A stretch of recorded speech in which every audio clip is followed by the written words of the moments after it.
I'm lucky enough to come from an amazing family. And with my amazing family come my two amazing parents, Bud and Claire.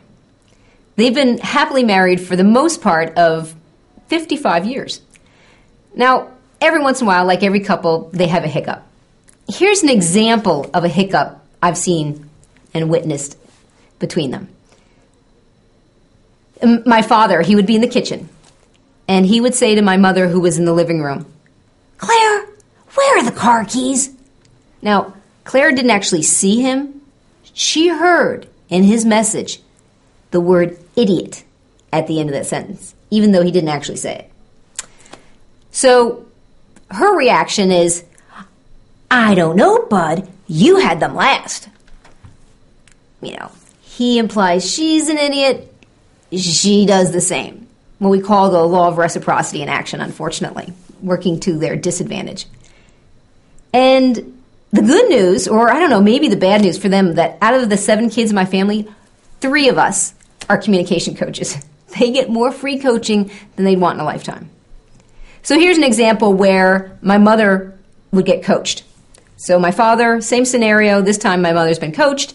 Father's in the kitchen. He says to my mom, "Claire, where are the car keys?" Idiot. And Claire is just about to react defensively and aggressively when she remembers something one of her very clever children has said. And she says, breathe, breathe, breathe. And then she chooses to respond.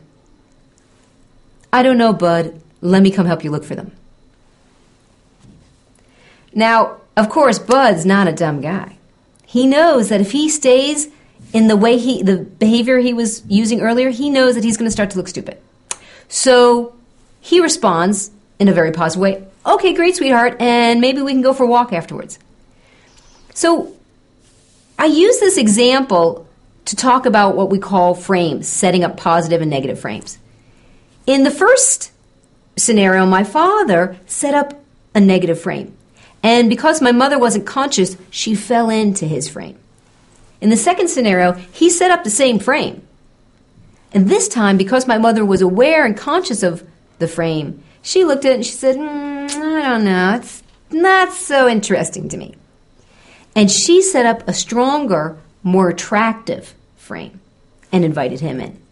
And he chose to go in because he knew it'd be a much more pleasant evening together if he did.